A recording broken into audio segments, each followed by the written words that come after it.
السلام عليكم ورحمة الله وبركاته. ازيكم؟ اهلا بكم معانا النهاردة في قناة مطبخ عمار وعادل. النهاردة ان شاء الله نعمل مع بعض تفريز البصل. يا ريت لو عجبكم الفيديو ان شاء الله تسيبونا تشتركوا معايا في القناة، تسيبونا لايك، تدوسوا لايك وتسيبونا كومنت جميل. احنا هنا عندنا كمية بصل لقيتها هتبوظ، فقررت ان انا افرزها. هنجيبي كل البصل اللي انت شاكه فيه ان هو ممكن يبوظ عندك، خسارة بدل ما يبوظ انت ممكن تفرزيه ويبقى عندك في اي وقت تستهلكيه براحتك. هنا هنقشر البصل ونشيل اي حاجة فيه احنا مش كويسة، مش عجبانا. زي ما انتم شايفين كده بقشره، اي حاجة وحشة فيه بشيلها خالص. بقت هي دي كمية البصل بتاعتي. هبدأ بقى افرمه زي ما انا عايزة. افرم جزء في الكبة، ممكن تفرميه ناعم وخشن. انا هنا هفرم في الكبة جزء. طبعا بقى اللي خلاني اضطريت اعمل كده، انا كنت مسافرة وهقعد فترة، فالبصل ده هرجع الاقيه بايظ، فقلت لا حرام. فهنا بقى حبيت اوريكم انا هعمل فيه ايه. تفريز البصل سهل خالص ومفيهوش اي مشكلة. هنا بتضربيه في الكبة على حسب انت بقى هتقسميه حسب احتياجاتك.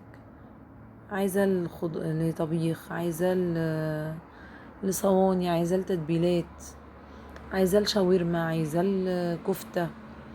فانا هفرم جزء خشن شوية وجزء ناعم، وهفرم جزء يبقى جوانح كده تستخدم مع اي حاجات نواشف، وجزء مكعبات.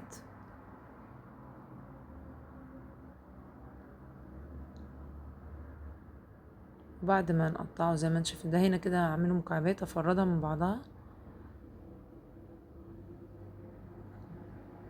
عشان خاطر اما اجي اطلعها ملقهوش لازق في بعض وهو متلج. او انت بتطلعيه من الفريزر بتستخدميه على طول، ما تسيبهوش. لو سبتيه هينز ميته، هتبص تلاقيه بقى ميه. لا، انت اول ما تطلعيه تستخدميه على طول. اهو هنا زي ما انتم شايفين الكميه بقى هقسمها. وهنا دوت جوانح اهو.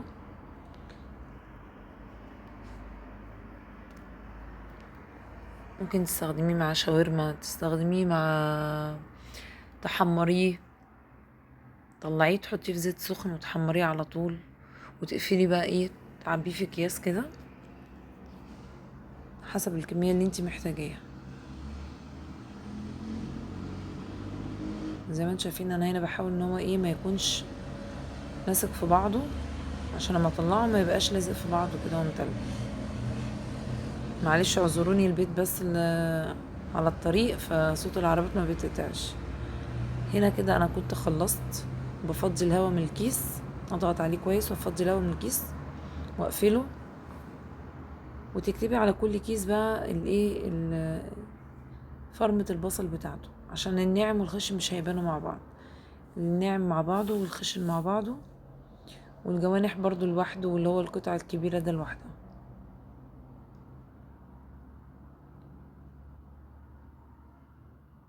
وهو ده كده بيبقى شكله بعد ما خلص.